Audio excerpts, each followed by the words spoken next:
Islami Andolan quits Jamaat-led alliance to contest polls alone. Government officials instructed to run yes campaign for referendum. Uttara building fire kills 6 from 2 families.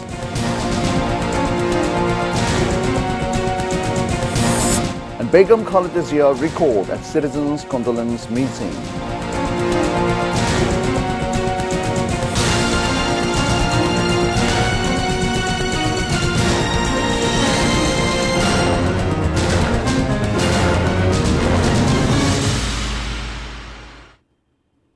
Good evening, viewers. Those were the headlines. I'm Salim Kadir and you're watching English Bulletin.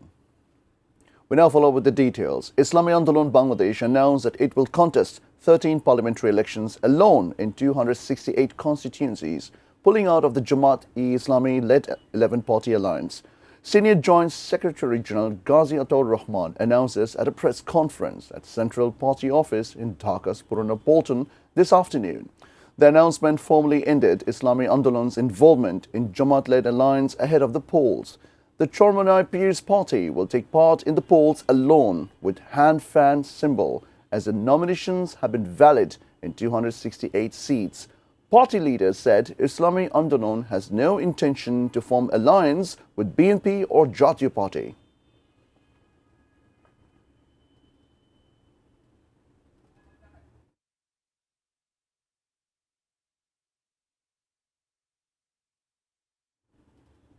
Government officials should not hesitate to campaign for yes in the referendum.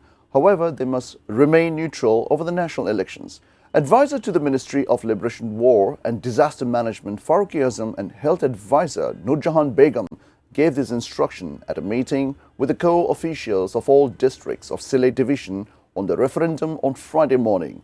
They clarified various instructions of the government to ensure that government officials at all levels keep the spirit of July and campaign for yes in the referendum.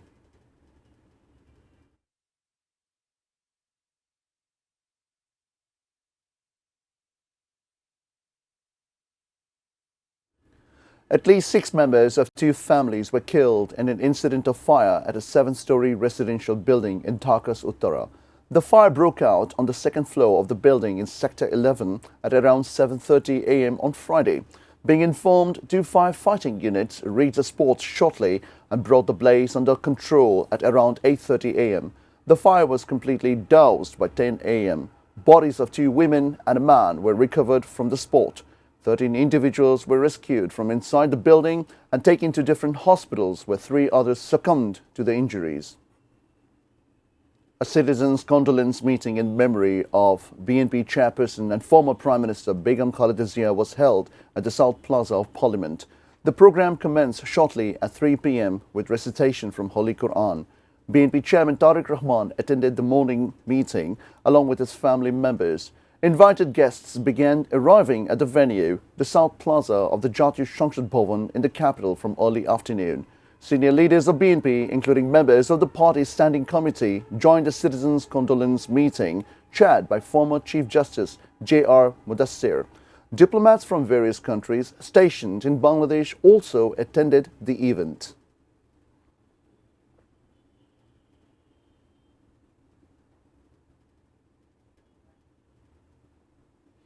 BNP Senior Joint Secretary General Ruhul Kabir Rizvi said that in a bid to grab coal and gas, regional and international plot is underway. He made the allegation while inaugurating a photography exhibition on Begum Khaleda in capital's Gulshan on Friday morning. Rizvi said the Indian Planning Ministry itself had cancelled the power plant that was coming to Bangladesh from Jharkhand of India. But during fascism, the project was implemented in Rampal of Bangladesh. However, such an anti-national project could never be done with Begum Khaleda, so she was put in jail. He said that Bangladesh's sovereignty was protected because of Khaleda.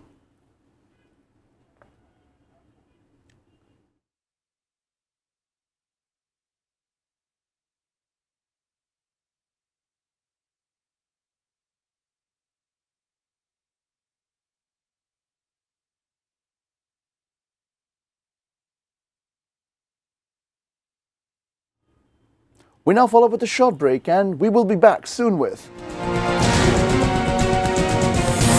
all options on the table if Iran protest killings continue, warns USA.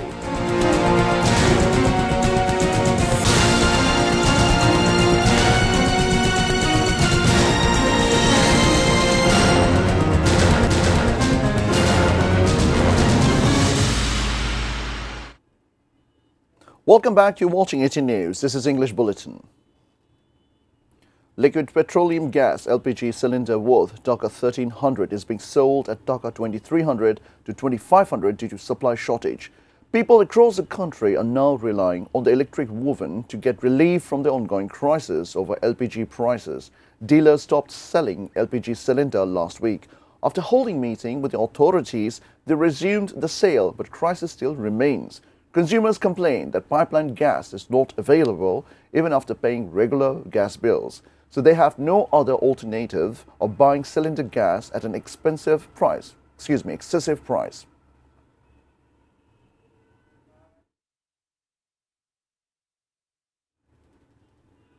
Decomposed bodies of mother and her daughter were recovered at a house in Dhaka's Keraniganj 22 days after the victims went missing. The deceased were identified as a Supreme Court Mohri Shaheen Ahmed's wife, Rokia Akhtar, and his 12-year-old daughter, Zubaida Rahman Fatima. The bodies were recovered from the house of Fatima's home tutor, Meem Akhtar, at Muktir Bagh area on Thursday evening. Police suspect Meem Akhtar murdered them on December 25.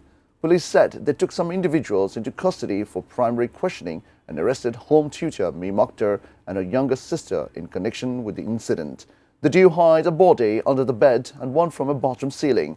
Meem's husband Humayun noticed odd smell in the house and later the bodies were discovered. Viewers, we'll take a short break. Stay with us.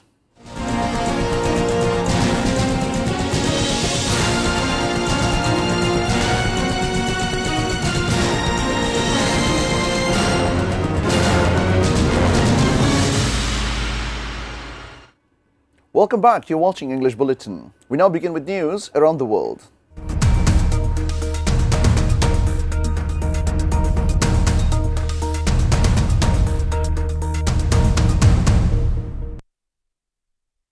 The US said all options remain on the table to take military action against Iran if the killings of protesters continue. At a press conference, White House Press Secretary Caroline Leavitt said US President Trump and his team are closely monitoring the situation. All options remain on the table for the president. Tehran would face grave consequences if the killing continues. Meanwhile, Gulf officials confirmed Saudi Arabia, Qatar and Oman led efforts to talk Trump out of an attack on Iran. The Gulf trios convinced him to give Iran a chance to show well-intention.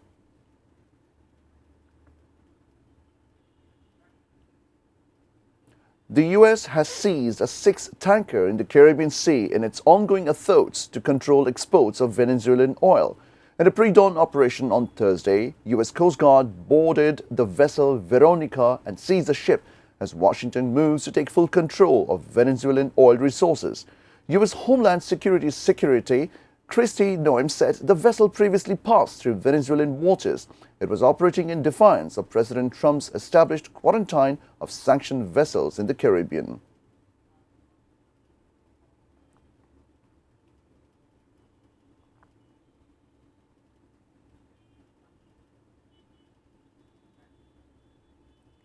Venezuelan opposition leader Maria Corina Machado has presented her Nobel Peace Prize medal to US President Donald Trump during a meeting at the White House. While meeting Trump in person for the first time on Thursday, Machado gave him the medal, saying it was a recognition of his commitment to her country's freedom. Later, on social media post, Trump conveyed thanks to her, saying Maria presented him with her prize for the work he has done.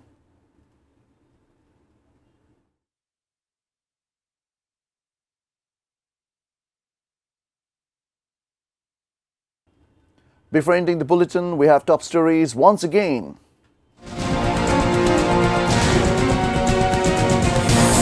Islami Andolan quits Jamaat-led alliance to contest polls alone.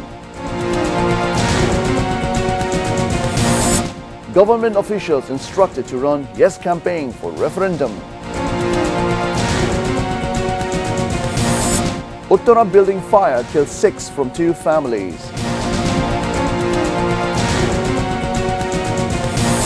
Begum Khaleda recalled at citizens' condolence meeting. All options on the table if Iran protest killings continue, warns USA.